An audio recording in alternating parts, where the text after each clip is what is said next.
약간 착상돼야 되는 부위에 그것도 크기가 약간 크게 있다. 음. 그리고 다른 원인으로 임신이 안 될 만한 원인이 없는 것 같고 약간 자궁 내막 요인인 것 같아 하면은 저도 자궁경으로 네, 수술을 하자고 네. 하죠. 여성분들의 고민을 해결해 드립니다. 산부인과 의사 조진영 TV입니다. 안녕하세요. 산부인과 의사 조진영입니다. 오늘은 우리 병원의 난임 과장님으로 재직해 계시는 윤지영 과장님이랑 우리 부인과 질환, 그러니까 자궁근종이라든가 자궁선근증, 그리고 자궁 내막에 생기는 용종, 그리고 난소 쪽에 많이 생기는 자궁 내막증 등이 난임에 대하여 이제 어떤 영향을 미치는지, 임신을 어떻게 방해하는지에 대하여 자세히 알아보도록 하겠습니다. 안녕하세요, 선생님. 안녕하세요. 네. 그럼 자궁근종 먼저 이제 제일 많은 게 이제 자궁근종이거든요. 아무래도 환자분들의 거의 이제 30대, 40대 한 3분의 1 정도, 한 30, 40% 정도 가지고 있는 게 자궁근종인데, 저 역시도 이제 작을 때는 작은 자궁근종 같은 경우는 임신에 크게 영향을 많이 안 주기 때문에 제가 임신을 그냥 바로 시도하라고 이렇게 말하는 경우도 있고 한데, 제가 이제 꼭 임신을 이제 하기 전에 먼저 제거하라고 하는 경우는 이제 자궁 내막 안에 생긴 점막하 근종 같은 경우, 이런 경우는 이제 제가 또 먼저 제거하고 임신 시도를 하시라고 말씀을 드리는데, 난임 파트는 뭐 어떤 차이가 좀 있습니까? 우선 근종은 자궁에 있는 혹이잖아요. 네네. 그래서 이렇게 모형을 먼저 보여드리면 이게 근종을 표현해 놓은 모형이거든요. 근육층 내에 이렇게 혹이 있을 수도 있고 이렇게 바깥쪽에 있을 수도 있고 아까 원장님이 얘기하신 대로 자궁 내막 안쪽에 이렇게 있을 수도 있긴 한데, 원장님 말씀대로 이렇게 자궁 내막 안쪽에 있으면 내막에서 착상이 돼야 되는데 근종이 착상을 방해해서 임신이 잘 안 될 수 있으니까 저도 이제 수술을 자궁경으로, 그건 복강경은 아니잖아요. 네네, 그렇죠. 네. 간단하게 제거할 수 있으니까. 하시라고 하는데 약간 위치나 크기 이런 것도 조금 상관이 있긴 있죠. 네. 근종이 있다고 해서 항상 임신이 안 되는 건 아니지만 그렇죠. 계속 임신 시도를 했는데 안 되는 경우인 경우에는 좀 제거를 하고 하는 게 나을 수 있고, 특히 착상 부위 한 이쯤이잖아요. 네네. 약간 좀 아래쪽에 있으면 저는 좀 보자고 하는 경우도 있기는 한데 약간 착상돼야 되는 부위에 그것도 크기가 약간 크게 있다. 그리고 다른 원인으로 임신이 안 될 만한 원인이 없는 것 같고 약간 자궁 내막 요인인 것 같아 하면은 저도 자궁경으로 네, 수술을 하자고 하죠. 네, 알겠습니다. 근종인 경우는 원장님은 이제 언제 이제 근육층에 있는 거는 언제 제 같은 경우는 이제 근종 자체가 이 자궁만큼 커진 경우, 거의 한 6cm, 7cm 정도 되면은 이 자체로도 매스 이펙트라고 그러죠. 그 자체가 벌써 이제 소변도 막 자주 가야 되고 방광 눌러버리니까, 그죠? 그리고 생리양도 내막 자극에서 생리양도 증가되고 통증도 생기고 하니까 그 정도 크기에서는 이제 제거를 하고 임신 시도를 하라고 말씀드립니다. 왜냐하면은 혹시 뭐 임신이 전혀 안 되는 건 아니지만 임신이 되더라도 또 유산율도 좀 높아지잖아요. 혹이 크면. 그래서 그 정도 크기를 이제 저런 이제 기준선으로 잡아놓고 있거든요. 난임 선생님들은 또 어떻게 하세요? 그리고 임신 중에 약간 더 커지잖아요. 그렇죠. 크게는 한 2배까지 커지는 경우도 있잖아요. 맞아요. 엄청 커져서 아프다고 막 이런 분도 있고. 자궁 근종통 이런 것도 있기 때문에 그런 것도 좀 고려를 하셔야 되고, 저도 한 4cm 이상이면 약간 저도 고민이 되긴 하거든요. 근데 근종 수술을 먼저 하게 되면 최소 3개월은 또 쉬어야 되잖아요. 임신 시도를. 그렇죠. 네. 그래서 그런 것도 고려를 하셔야 돼서, 일단 크기가 엄청 크지는 않은데 나이가 좀 많으신 편이고, 임신 시도할 때 여성의 나이가 많으신 편이고 난소 기능도 저하되어 있어서 이제 또 3개월 쉬고 그 다음에 또 해야 되면은 또 임신이 잘 안 될 것 같은 경우에는 바로 하시라고 하는 경우도 있고, 근종도 마찬가지로 이제 크기나 아니면 이제 내막을 얼만큼 누르는지 그런 것도 좀 상관이 있겠죠. 그리고 이제 근종 수술을 하게 되면 출산을 할 때 방법이 또 달라지잖아요. 그렇죠. 그래서 제왕절개해야 된다. 그런 것도 그렇죠. 미리 말씀을 드리고, 약간 애매한 경우에는 이제 장단점을 설명한 다음에 미리 수술했을 때의 장점과 뭐 안 했을 때의 장점, 그렇죠. 임신 시도를 먼저 했을 때의 장점, 이런 거를 다 설명을 해드리고 이제 선택하시라고 하는 경우도 있습니다. 알겠습니다. 그리고 이제 근종과 이제 버금가게 환자를 많이 괴롭히는 것들이 자궁선근증이 또 있잖아요. 자궁선근증은 자궁 내막 조직이 자궁 근육층을 이제 파고 들어가서 여러 가지 원인으로 차고 들어가서 자궁 내막층이 근육층에서 보이는 거죠. 그래서 근육층이 막 두꺼워지면서 쉽게 말해서 이제 자궁이 커지는 거죠. 커져서 이제 임신도 방해하고 유산율도 높아지고 통증이라는 게 많이 유발되는 병인데, 그런 경우는 저는 뭐 제가 웬만하면은 한쪽으로 생긴 아주 한쪽만 이렇게 커진 그런 앞쪽이나 뒤쪽 중에 아주 커진 선근증은 제가 수술을 하는 경우도 있습니다만은, 대부분 이제 골고루 커지는 분 제가 수술하지 않고 빨리 이제 임신을 시도하시라 그러고, 그래도 한 6개월이나 1년 동안 임신 안 되면 얼른 이제 윤지원 과장님한테 제가 보내고 있거든요.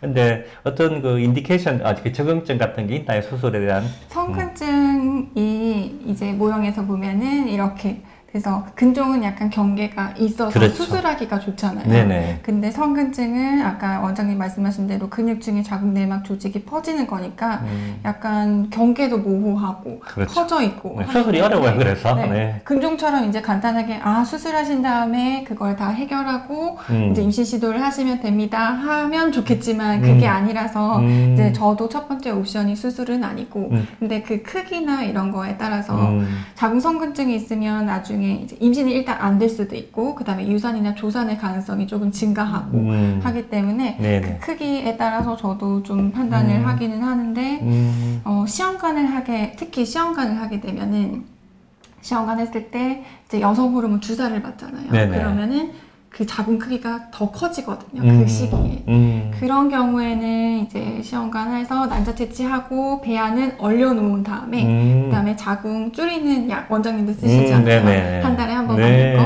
그래서 그거를 보통 뭐 한 번에서 3번 정도 맞고 자궁을 줄인 상태에서 조금 자궁 컨디션이 좋은 상태에서 배아 이식을 하게 되죠. 그럴 수가 있겠네요. 선정도 이제 그 GnRH 아고니스트하고 호르몬 치료를 하면 이제 일시적으로 좀 줄어들 수 있거든요. 난임파 때에서는 아마 그걸 이용해서 좀 그 자궁 상태가 좋을 때 이제 이식을 하는 것 같습니다.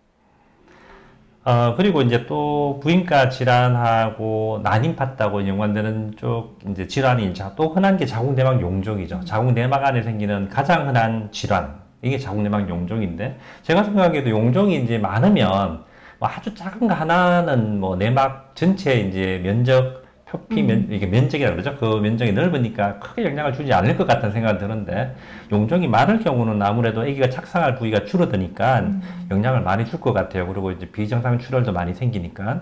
근데 이제 그때 보통 용종이 있다고 다 수술하는 건 아니거든요. 부인과 쪽에서도. 근데 이제 난임 선생님들 보면은 용종을 제거하시는 분들이 이제 있는 걸 제가 보는데, 그 어떤 적응증이 어떻게 되나요? 그것도 선생님마다 약간 차이는 있는 것 같은데요. 부인과도 마찬가지잖아요. 그렇죠. 예. 딱 봤는데 용종이 자궁 내막에 있으면은 다 무조건 수술하는 게 좋습니다 하는 선생님도 있는 반면, 뭐 증상 부정 출혈 없고 생리형 과다 없고 하면은 조금 지켜봐도 그렇죠. 대부분 양성 질환이니까. 그럼요. 예. 네. 그래서 모형에서 보면은 이렇게 근종이랑 약간 비슷하지만 그래도 근육 덩어리는 아니고 약간 부드러운 이렇게 자궁 내막 용종 이렇게 표현해 놓은 건데요. 이 모형에서처럼 이렇게 작은 거지만 여러 개가 막 정말 많은 경우도 있잖아요. 그렇죠. 수술을 하다 보면. 그런 경우에는 정말 착상을 좀 방해할 수 있고, 또 근종과 마찬가지로 그 착상돼야 될 그 약간 중간 윗부분, 자궁 내막에서 중간 윗부분에 좀 있는 경우에는 크기가 크거나 여러 개이거나 한 경우에는 저도 수술을 권유하는 편이긴 하고요. 예. 또 요즘에는 좀 진단 툴이 좀 발전을 해가지고 저희 병원에도 되게 유연한 얇은 카메라로 볼 수 있는 자궁 내시경 있잖아요. 네네. 그래서 그런 걸로 보면 환자분도 같이 마취 없이 할 수 있는 검사기 때문에 같이 보면서 이러이러한 부분에 자궁 내막 안쪽에 이런 용종과 같은 혹이 있습니다 하면 이제 다 이해도도 높아지시고 이제 수술을 왜 해야 되는지도 잘 이해하시고. 그러니까 외래 오셔서 바로 이제 볼 수 있는 그런 검사법이죠, 그게. 네. 네네. 어쨌든 용종이 있다고 다 임신이 안 되는 건 아니기 때문에 저도 봐서 임신 시도 기간이 그렇게 길지 않고 용종 작은 거 한두 개 있고 뭐 위치도 약간 아래쪽에 있고 하면 처음부터 수술을 꼭 권유하지는 않고요. 네. 계속 임신 시도했는데 또 다른 이유는 없이 계속 착상이 안 되는 것 같거나 아니면 이제 시험관을 해서 난소 기능 떨어져서 배아가 몇 개 안 될 것 같은데 되게 좋은 환경에다가 해야 되잖아요. 그 소중한 배아들을. 그렇죠. 네. 그래서 그런 경우에는 이제 수술을 먼저 하고 배아 이식을 하기도 하고 합니다. 그렇구나. 네네, 알겠습니다. 그리고 이제 정말 환자분들, 제 환자분들이 저한테 많이 묻는 경우가 있어요. 이제 자궁 내막종 환자입니다. 난소에 생기는 자궁 내막종 환자들은 아무래도 이제 임신을 방해하는 게 자궁 내막종이잖아요. 그래서 근데 이제 또 그런 분들 임신이 잘 안 되니까 또 이제 난임 파트 쪽에 가서 이제 또 상담을 받으면은 그냥 바로 또 이제 수술하지 말고 인공수정이라든가 시험관을 바로 하자고 하는 선생님들도 계시거든요. 제가 봐서는 이제 수술을 하고 해야 된다고 나는 생각을 하는데 또 그렇게 또 다르게 또 생각하시는 선생님들도 계셔가지고 선생님은 또 어떻게 적응증을 잡고 계시나요?